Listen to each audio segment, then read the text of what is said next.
Então, do versículo 1 ao versículo 2, você vai ver que Pedro ele vai trabalhar um pouco para onde ele, qual é o desejo dele, de Pedro, para os seus ouvintes, para onde eles deveriam olhar. Então, você vai ver que Pedro ele começa logo no versículo 1 com um tom bem pastoral. Ele começa amados, né? É uma forma, né, de carinho de tratar, uma forma amorosa de tratar, né? E logo em seguida ele já enfatiza, ele diz assim: olha, amados, essa já é a segunda carta que eu vos escrevo. Então você vê que Pedro ele trata os irmãos de uma forma, trata os irmãos de uma forma amorosa, de uma forma carinhosa, né? E aí ele diz o propósito pelo qual, você vai ver ainda no versículo 1, você vai ver que ele diz qual é o propósito que ele estava escrevendo para eles. Então ele diz assim, no versículo 1, eu procuro despertar a vossa mente sincera com lembranças. Então Pedro, ele diz que, ele começa chamando eles de amado, ele diz que, ele enfatiza que essa já é a segunda carta que ele estava escrevendo para eles, né? E o propósito dele, tanto na primeira quanto na segunda carta, é fazer com que despertar neles, despertar a vossa mente com lembranças. Mas qual que era as lembranças que Pedro ele queria despertar neles? Aí você vai ver no versículo 2. Pedro diz assim: as lembranças que ele quer, né? A primeira delas é a unidade da escritura. Então Pedro começa assim: quais são as lembranças que Pedro gostaria que eles lembrassem? Pedro diz assim: palavras ditas anteriormente. E que palavras são essas? E aí ele dá seguimento. Ditas anteriormente pelos profetas. Os profetas anunciaram o que iria acontecer, né? O mandamento do Senhor Jesus Cristo, quer dizer, o que o próprio, quer dizer, você vai ver a unidade das escrituras. O que os profetas disseram. Então, a Bíblia, é preciso entender que a Bíblia, ela não é um conjunto de livros desordenado, não. A Bíblia, ela segue uma lógica e um propósito. Ela foi nos dada pelo próprio Deus. Ela é a revelação de Deus para nossas vidas e que trabalha tanto o nosso nascimento quanto a existência do mundo até a consumação do mundo. Então, tudo é de acordo com essa sequência. Então, o que os profetas disseram, o próprio Cristo, o que o Cristo disse estava em sincronia com o que os profetas disseram a respeito dele, né? E o próprio Cristo nos trouxe esse mandamento, o mandamento da volta de Jesus foi nos trazida pelo próprio Cristo, é anunciada pelos profetas também, né? E foi nos dada agora no final através dos seus apóstolos, né? Os profetas e os apóstolos e o próprio Cristo formam uma união das próprias escrituras.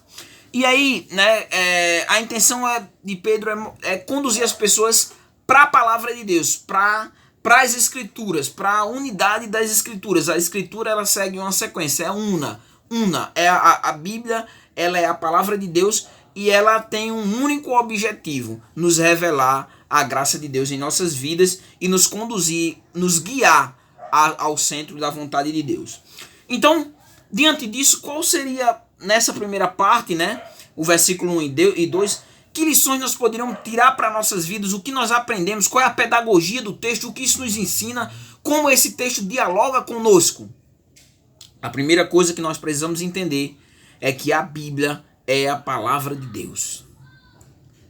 Se você não parte desse princípio, né, como alguns teólogos liberais trabalharam, que a Bíblia contém a palavra de Deus, então você nunca vai crer que tudo que está escrito aqui é a palavra de Deus e que Deus tem um propósito para nossas vidas através dela.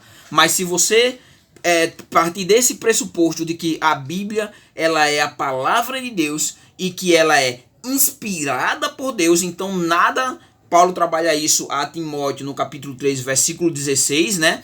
Nada do que está escrito na palavra de Deus, nada do que está escrito nas escrituras, ela é de particular, não é a pessoa que escreveu aquilo ali de uma forma desordenada porque queria, não. Ela foi inspirada, Espírito Santo de Deus inspirou a pessoa, não tirando ali dela as suas qualidades de escrita, não tirando transformando, pegando ali a pessoa e fazendo com que ela deixasse de existir, mas o Espírito Santo inspirou com as próprias palavras daquela pessoa que ela escrevesse aquilo que Deus queria que fosse contida na palavra de Deus. Então a Bíblia é a palavra de Deus inspirada por Deus, inerrante. A Bíblia é livre de erro. E aí eu não estou dizendo aqui que algumas traduções contenham erro de traduções, não estou dizendo isso. Mas a Bíblia é a palavra de Deus e ela é inerrante. Inerrante. Então ela é livre de erro. E o segundo pressuposto, quando nós dissemos que a Bíblia é a palavra de Deus, é que ela é infalível. Infalível. Ela é o guia, é o nosso guia. E quando eu digo que ela é o nosso guia, ainda em Timóteo 3,16, diz que ela é o nosso guia para nos repreender, para nos corrigir e para nos ensinar, para que nós nos colocamos diante do centro da vontade de Deus. Mas não somente isso, a Bíblia é a palavra de Deus e também nós podemos tirar outra lição, que a Bíblia é a nossa bússola para a eternidade. A Bíblia é a palavra de Deus, é a primeira lição que nós tiramos desses dois versículos, e a segunda lição que nós tiramos desses dois versículos é que a Bíblia é a nossa bússola para a eternidade. No Salmo 119, no versículo 105, partindo dessa lição, o salmista diz que ela é lâmpada para os nossos pés. Então, uma pessoa sem a palavra de Deus, ela anda na escuridão. O que eu quero dizer com isso? Eu quero dizer que uma pessoa que não é guiada pela palavra de Deus, ela anda caminhando, mas ela anda caminhando sem ter luz, sem ter uma iluminação que a guie para o centro da vontade de Deus. É por isso que o salmista diz que a palavra de Deus ela é lâmpada para os nossos pés e luz para os nossos caminhos. Mas sendo bússola para a nossa vida também, a palavra de Deus, ela deve ser meditada de dia e de noite. Bem-aventurado, o salmista ainda no capítulo 1, versículo 2 diz: bem-aventurado o varão que não anda segundo o conselho dos ímpios, não se detém nos caminhos dos pecadores, não se assenta nas rodas dos escarnecedores, mas antes tem o seu prazer na lei do Senhor, e nessa lei medita de dia e de noite. Então, ela é a nossa bússola, é lâmpada para os nossos pés. Ela própria recomenda que nós estejamos lá verificando de dia e de noite como se fosse um manual de algo que nós usamos. Um manual. Para que nós pegamos um manual? Para que nós, por exemplo, para que nós usamos um mapa para ir até um certo local? Por quê? Porque ele vai dizendo, entre aqui à direita, entre à esquerda. Você vai pegar uma subida, você vai pegar uma descida. Então, a Bíblia é dessa forma, nós precisamos meditar para ver se nós estamos enquadrados sempre no centro da vontade de Deus. E outra coisa, quando nós deixamos essa bússola, esse guia, né, que é a palavra de Deus de lado, onde é que nós desaguamos?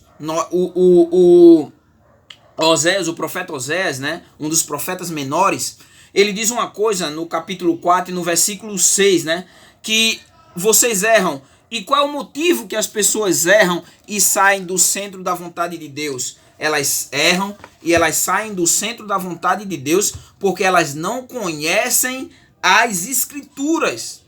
E uma coisa que me deixa muito triste hoje em dia é exatamente isso, é que muitas vezes em algumas igrejas o conhecimento ele é totalmente distorcido. O conhecimento, as pessoas elas pegam o conhecimento olham para pessoas que buscam esse conhecimento de forma pejorativa, olha como de forma negativa. Algumas pessoas até dizem assim: irmão, tenha cuidado porque a letra demais, a letra mata, né? Mas a letra que o texto está falando é a lei. O que mata é a lei, porque a lei mostra que o homem é pecador. O que vivifica? O Espírito Santo de Deus.